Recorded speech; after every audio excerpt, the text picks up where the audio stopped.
Good morning friends. जैसा कि आप सामने देख रहे होंगे, ये हमारा पंप है और एक ये 3 फेज़ की मोटर है। और इस 3 फेज़ की मोटर को, इस पंप को घुमाना है, जो कि इसका इनलेट ये है। यहाँ से इनलेट से भी पानी लेके आउटलेट देगी है। पानी भी हो सकता है, सिरप भी हो सकता है, मैस फ्रूट भी हो सकता है, कोई भी चीज़ हो सकती है। तो कहने का मतलब प्राइम मूवर यहाँ पे हमारी मोटर है। और आज हम आपको ये जानकारी देने वाले हैं कि ये मोटर घूमती कैसे है। सवाल ये होता है, कई बार हमसे भी लोग पूछते हैं, हमारे जो नीचे जो काम करने वाले लोग हैं, कि साहब ये बताइए कि मोटर घूमती कैसे है 3 फेज़ पे। तो उसी को हम समझाने के लिए हमने आपको ये डायग्राम बनाया है, ये दिखाने के लिए कि इसका इंटरनल देखिए ये है। ये हमारी स्टेटर वाइंडिंग हो गई, ये आपको स्टेटर वाइंडिंग दिख रही है। और ये जो बीच में दिख रहा है ये रोटर है। अब इसमें एक चीज़ हमने मिसिंग कर रखी है आपको समझाने के लिए, वो अब हम बनाएंगे आपको बताने के लिए कि ये जो स्टैंपिंग किया हुआ रोटर होता है, इसके अंदर एक कॉपर की बार पड़ी होती है। ये कॉपर की इसमें जो रॉडें डाली जाती हैं, उन रॉडों को बाद में क्या किया जाता है कि यहाँ पे स्टैंपिंग कर दिया जाता है। ये एल्युमिनियम से स्टैंपिंग करके इसको एक स्क्वायरल केज यानी गिलहरी के पिंजड़े वाली जो मोटर इसको कहा जाता है वो यही है। तो स्क्वायरल केज बना दिया जाता है। स्क्वायरल यानी गिलहरी, केज मतलब पिंजड़ा, तो हिंदी में इसको गिलहरी के पिंजड़े वाली मोटर बोलते हैं। क्या, तो ये जो स्टेटर है ये पूरा गोलाई में होता है। ऐसे समझ लीजिए आप कि जो स्टेटर होगा, ये पतली पतली अंदर ऐसे पत्तियां कटी होती हैं स्टेटर के अंदर, और इन्हीं पत्तियों के अंदर जो है वाइंडिंग की जाती है। ये वाइंडिंग इसी के अंदर घूमी होती है ऐसे ऐसे, ये पूरी एक केज बना होता है। तो अंदर इसके वाइंडिंग होती है। वही चीज़ हमने एक इस तरह आपको बना के दिखाया है। और इसी में से 6 तार निकलते हैं और वो 6 तार जाके इस टर्मिनल बॉक्स पे टाइट होता है। बाकी हमें 3 ही निकाले हैं, 3 अभी इधर से हमने नहीं निकाला है, वो तो समझाने के लिए आपको बता रहा है। अब ये मोटर घूमती कैसे है, इस चीज़ को समझना है। सवाल सबसे ज़्यादा यही था कि ये मोटर घूम कैसे जाती है जब हम 3 फेज़ सप्लाई देते हैं इसमें। तो होता क्या है कि जब 3 फेज़ की सप्लाई हम इसके स्टेटर में देते हैं, तो स्टेटर की जो वाइंडिंग होती है वो 120 डिग्री एंगल पे होती है। यानी 120 डिग्री का जो एंगल होता है, इसके ऊपर हमारी वाइंडिंग रिवाइंड की जाती है। ठीक, अब ये समझ लीजिए स्टार है, ये स्टार बन जाता है। तो ये जो सर्किल है ये 360 का होता है, और 360 के सर्किल के ऊपर ये हमारी 120 डिग्री एंगल के ऊपर इसमें वाइंडिंग करी गई है। अब होता क्या है कि जब हम इसमें सप्लाई देते हैं, स्टेटर में सप्लाई देते हैं, तो रोटर हमारा घूमना शुरू करता है। अब वो घूमता कैसे है ये चीज से समझना है। जैसे ही हमने इस स्टेटर में सप्लाई दी, तो रोटर जो है मूव करता है। होता क्या है कि जब हम इसमें सप्लाई देते हैं तो लेंज के नियम के अनुसार, जैसा कि उन्होंने बताया कि किसी सर्किट में दी जाने वाली वोल्टेज से चलने वाली धारा सदा पैदा करने वाली वोल्टेज से चलने वाली धारा का परस्पर विरोध करती है। यही लेंज का नियम है, और उसी लेंज के नियम के आधार पर ये रोटर घूमता है। तो देखिए, जब इस स्टेटर में सप्लाई दी गई तो इससे रोटर के अंदर एक म्यूचुअल इंडक्टेंस होता है, जिसे शेष चुंबकत्व कहते हैं। उसके आधार पे इसके अंदर वोल्टेज बनती है और उससे करंट चलती है।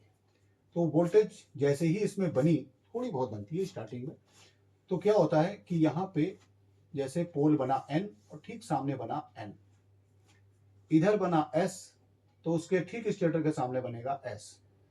तो जैसे ही सेम पोल बनते हैं, आमने सामने आते हैं, तुरंत ही ये रोटर रिपल कर जाता है, क्योंकि N N आपस में दूर भागते हैं और S S भी दूर भागते हैं। N और S आपस में अट्रैक्ट करते हैं। तो यहाँ पे सेम पोल बनता है, N और N बनेगा, इधर S और S बनेगा, तो ये रोटर हमारा मूव कर जाएगा, क्योंकि वो धकेलेगा, उसे घुमा देगा।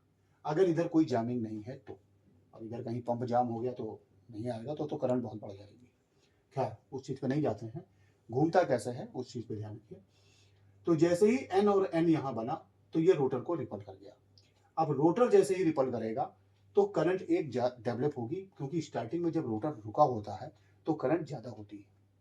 ठीक, ज़्यादा, क्योंकि ताकत की ज़रूरत पड़ती है उसको घुमाने के लिए, और उसी को कहते हैं स्टार्टिंग टार्क। स्टार्टिंग टार्क एक बार डेवलप होगा और जैसे ही रोटर हमारा मूव कर जाएगा और स्पीड पकड़ेगा, सपोज दैट मान लीजिए ये 6 पोल की मोटर है या 4 पोल की मोटर है, 4 पोल की मोटर के जो आरपीएम होते हैं वो करीबन 1485, 1450 ये आरपीएम होते हैं। तो आरपीएम का मतलब फुल फॉर्म होता है रेवोल्यूशन पर मिनट। रेवोल्यूशन पर मिनट का मतलब आप समझ सकते हैं कि 1 मिनट में ये मोटर का रोटर जो है 1485 आरपीएम, 1450 आरपीएम, 1465 आरपीएम, यानी कभी भी 1500 नहीं होता। 1500 इसलिए नहीं होता है क्योंकि इसके अंदर लॉसेज होते हैं, eddy current loss, hysteresis loss, ठीक है, कॉपर लॉस। तो ये जो लॉसेज होते हैं उसके आधार पे कुछ ना कुछ परसेंटेज, उसी को स्लिप कहते हैं, वो मैं आगे चल के आपको समझाऊंगा कि स्लिप क्या होती है। तो स्लिप के कारण जो है इसमें आरपीएम यही रहते हैं, 1485 जनरली यही आता है। 1450 में भी होता है, अगर मोटे तार लगाए गए या गेज सही नहीं रहा तो आरपीएम कम भी हो जाते हैं इसके। तो एक अमूमन 1485 आरपीएम 4 पोल पे हमको मिलते हैं। तो जब इस वाले कंडीशन पे पहुंच जाती है रोटर की स्पीड यानी मोटर की स्पीड, तो फिर हमारी करंट नॉर्मल हो जाती है। कहने का मतलब ये है कि जब स्टार्टिंग में मोटर घूमेगी तो करंट बहुत ज़्यादा होगी, करीबन 6 से 7 गुना इतनी करंट होती है, और 6-7 गुना के बाद वो सीधे आपके नॉर्मल स्पीड पे आने के बाद वो नॉर्मल हो जाएगी। सपोज दैट मान लीजिए कि ये मोटर हमारी 30 एचपी की है, तो 30 एचपी की मोटर का करंट जो होगा करीबन 40 से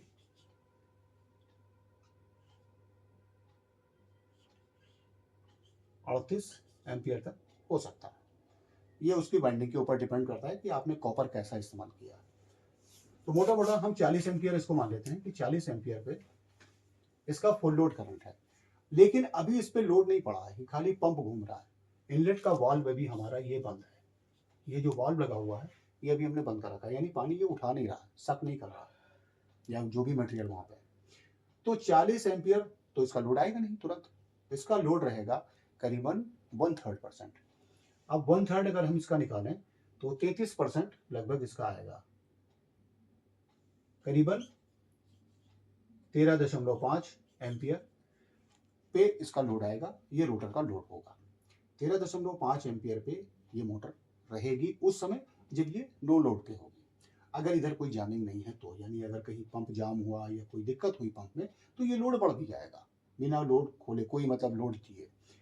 तो उसमें क्या होता है कि रोटर तो आपका घूम गया लेंज के नियम के अनुसार, ठीक। अब ये मोटर तुम्हारी घूम गई 1485 आरपीएम पे। 1485 आरपीएम पे इसकी करंट होगी 13.5 के आसपास, अगर आपकी वाइंडिंग सही है तो। उसके बाद जब हम ये इनलेट वाला वाल्व खोलेंगे तो जाहिर सी बात है कि पंप सक करेगा उस पानी को। यहाँ से मान लीजिए यहाँ पे एक टैंक लगा हुआ है इनलेट का, और ये आउटलेट जा रहा है कहीं दूर किसी और टैंक में। यहाँ मान लेते हैं ये टैंक नंबर 2 है, ये टैंक नंबर 1 था, ये टैंक नंबर 1 है। अब यहाँ से इसने पानी उठाया और दूसरे वाले लिफ्ट कर दिया उस पर। तो उस समय क्या होगा कि जब ये रोटर पे लोड आएगा इसका, जब हम इनलेट वाल्व खोलेंगे और जब ये यहाँ से वाटर को सक करके यहाँ पे उठाएगा, इसके अंदर क्या होता है, इम्पेलर लगा होता है, एक ऐसे इम्पेलर लगा होता है। वो इम्पेलर ही एक तरह से उसका काम करता है, पानी उठाने का, लिफ्टिंग का काम करता है। इस इम्पेलर से ही ये काम होता है वाटर लिफ्टिंग का। खैर वो मैकेनिकल पार्ट है, मैं इलेक्ट्रिकल की बात कर रहा हूँ। तो इसमें जो है आपका नो लोड पे करंट होगी 13.5, और जैसे जैसे वहां से लोड आएगा मोटर पे तो करीबन ये पहुंचनी चाहिए 40 एम्पियर फुल लोड पे। लेकिन कोई भी मोटर, जनरली हम लोग ये करते हैं कि कोई भी मोटर 100% लोड पे नहीं चलाते। 100% लोड पे चलाने के कारण क्या होता है कि मोटर हमारी गर्म हो जाती है, वाइंडिंग हीट होती है, ठीक। कूलिंग के लिए भले ही यहाँ पे कूलिंग फैन लगा हुआ है, आप देखेंगे इसी शाफ्ट के ऊपर यहाँ कूलिंग फैन भी लगा हुआ है। तो कूलिंग फैन से मोटर ठंडी तो होती है और इसके अंदर जो है फिन्स कटे होते हैं, आप ऐसे समझ सकते हैं इसको, कुछ इस टाइप की फिन्सें होती हैं पूरी बॉडी में, और इसके पीछे जो है यहाँ फैन चल रहा होता है। तो ये जो फैन है आपका, ये फैन हवा लेता है यहाँ से और उसके बाद इसमें वो कर देता है, फ्लो कर देता है। तो इससे हमारी बॉडी ठंडी होती रहती है। ये एयर कूल्ड होती है, एयर कूल्ड मोटरें कहलाती हैं ये। तो उससे ये वाइंडिंग ठंडी होती है। खैर, हम उसके लोड के ऊपर थे। तो लोड जो है हमारा 1/3 लेगा प्राइम मूवर के साथ में घूमने पर, और जैसे जैसे हम इस पे लोड देंगे पंप के द्वारा या किसी भी चीज़ के द्वारा, तो ये मोटर जो है हमारी लोड लेगी। तो लोड 100% पे नहीं चलाते हैं हम चलाते हैं करीबन 90%। 90% पे चलाने पर क्या होता है कि मोटर हमारी ठीक ठाक चलती है। सपोज दैट मान लीजिए 30 HP की मोटर है, तो अगर हम उसे 36 एम्पियर पर, 36 या 37 एम्पियर पे चला रहे हैं, तो मोटर हमारी नॉर्मल घूमेगी, कहीं कोई गर्मी नहीं आएगी, कहीं कोई दिक्कत नहीं आएगी।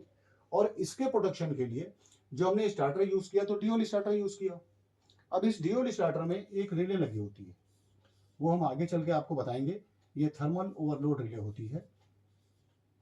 तो थर्मल ओवरलोड रिले से ही करंट हमारी पास होकर के इस मोटर के अंदर पहुंचती है। उसके साथ में ये कॉन्टेक्टर लगा होता है।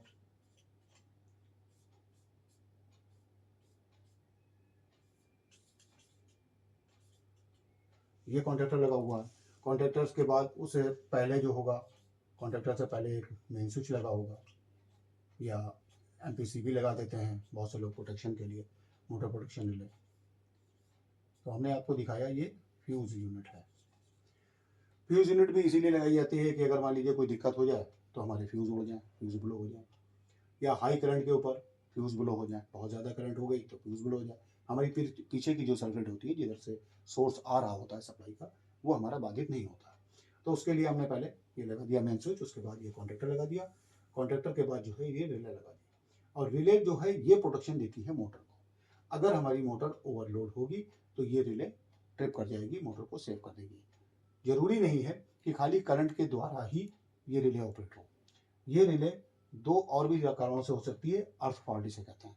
अर्थ फॉल्ट में क्या होगा कि वाइंडिंग मान लीजिए शॉर्ट हो गई, कोई लीक कर गई, अर्थ कर रही है बॉडी के साथ में, तो भी ये रिले पे करंट बढ़ेगा और ये ट्रिप कर जाएगी रिले। हमारे कंट्रोल सर्किट को ये ऑफ करेगी, यानी पावर को ऑफ कर देंगे।